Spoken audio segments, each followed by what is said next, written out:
classical guitar piece, Romance by Francesco Molino.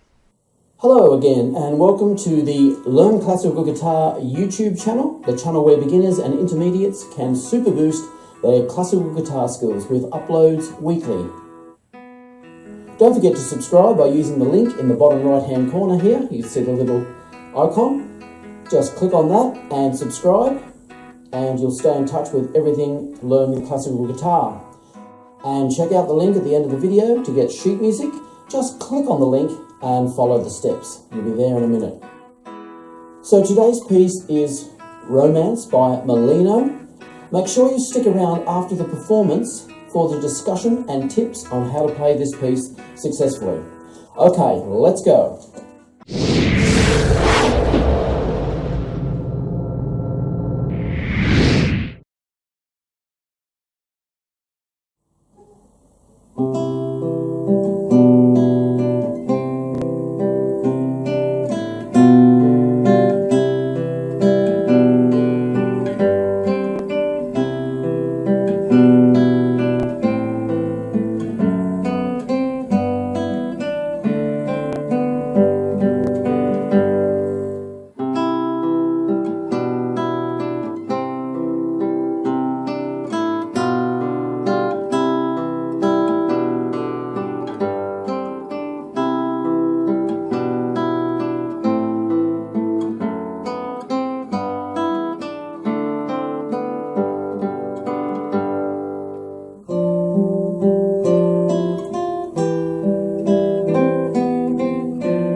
Okay, now for the discussion points.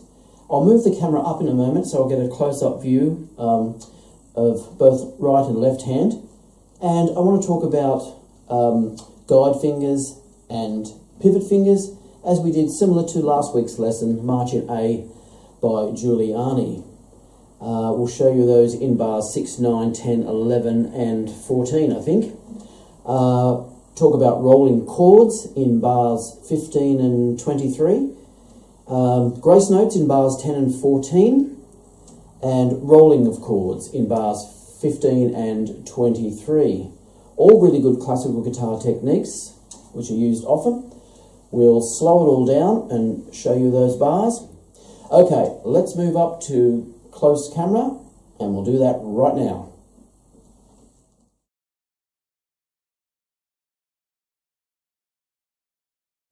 Okay, the first thing we want to look at Romance by Molino is the use of guide and pivot fingers, namely in bars 6, 9, 10, 11 and 14. You might remember last week's lesson, March in A by Joseph Kufner. I had a link over to my website with the page that describes using guide and pivot fingers. I'll put that link again in the description below this video, so you can go over there and have a look at that if you haven't already seen it. Okay, so what do I mean by guide or pivot fingers? Well, in bar 6 we have this A minor chord. It's in the key of C major, this piece. And we get to bar 6, we've got an A minor chord.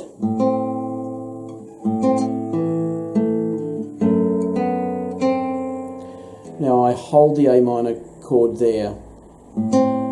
So I've got the C and the A, then the E, then I put down the A, and then I hold that A there to help me guide over to the F sharp with my second finger. So I play that F sharp and A, then I can release the A finger to play the B and the C, all in bar 6. I'll do that again slowly.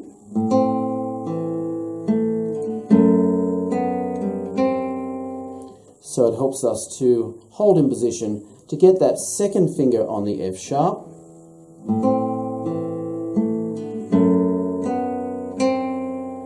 And we'd repeat that a few times, just get used to that movement.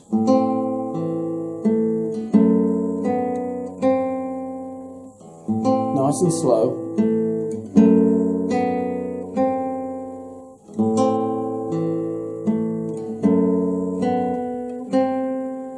Okay, so that's the type of thing I'm talking about with guide fingers or pivot fingers in this particular case.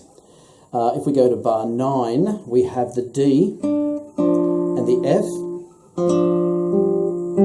and I keep my finger down on F for that beat of 4-5-6. It's in 6/8 time, of course.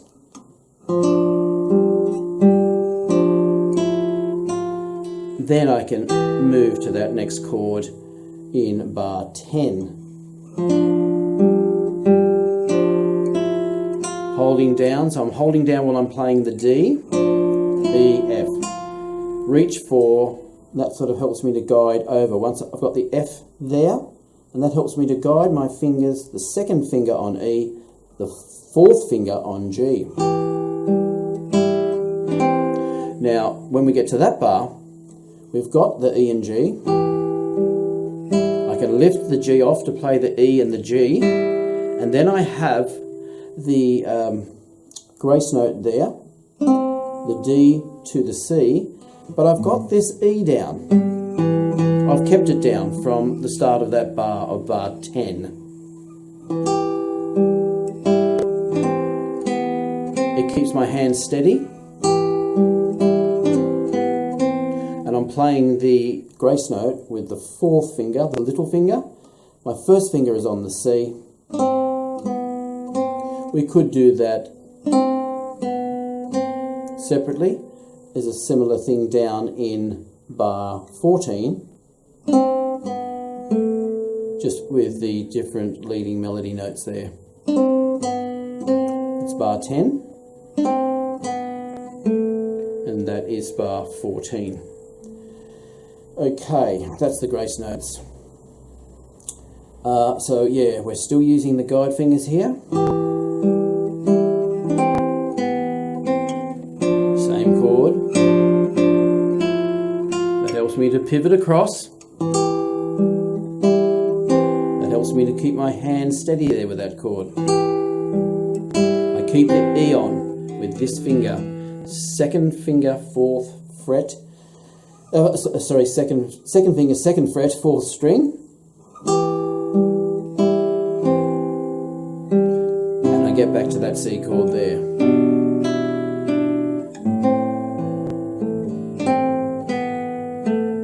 And so on and so forth. Okay, so we've got...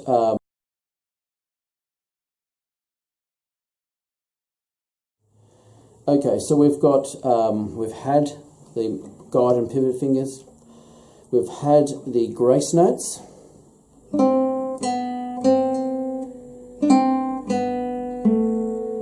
Yeah, another point on that grace note, just keep it nice and sharp. The technique is to actually put my finger on the C, put my finger on the D, and pull downwards.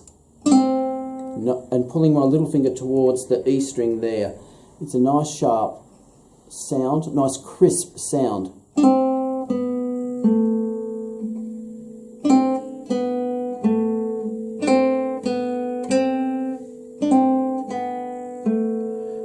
practice that nice and slowly, speeding it up over time.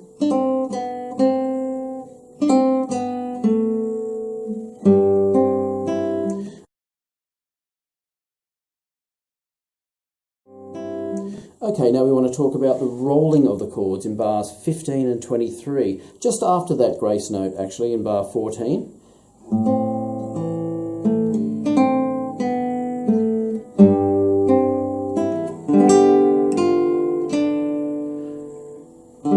Just roll the notes of that G chord. It's an inverted G chord. Do that again. Coming in from bar 14,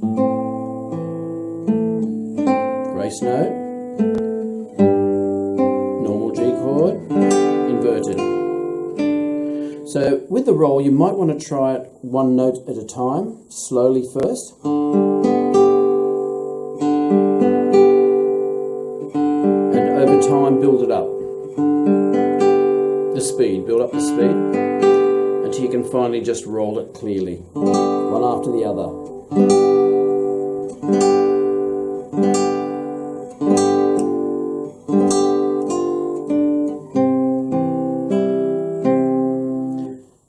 Similar in the last bar, 23, you've got the nice C chords that you play as whole chords.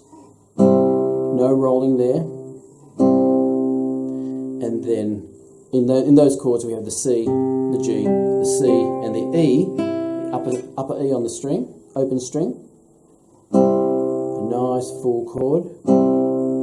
Then we have the C with C, E down below, G, and the C there on the second string, first fret. That's where we roll it. So getting softer, getting slower, morendo dying away basically. 4, 5, 6. I'll do that again. 1, 2, 3, 4, 5, 6. In it, notes roll. And holding it for the whole 6 beats.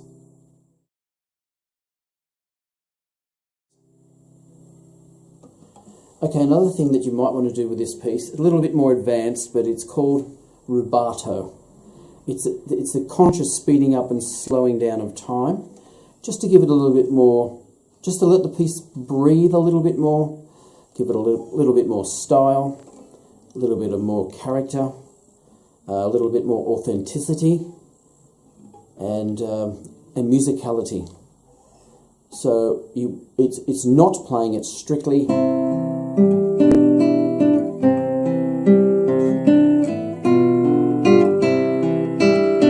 It's very strict time.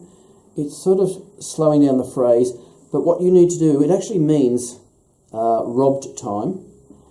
And if you rob the time, if you slow it down, you must speed it back up again to make it equal to what it would be normally if you played it straight metronomic time.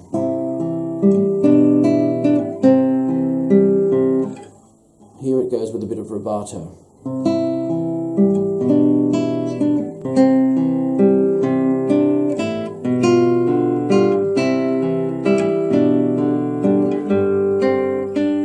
So you can hear it's got a little bit more, it's a little bit more relaxed. You can hear it breathing, swelling, way more musical than just playing metronomic time notes like that.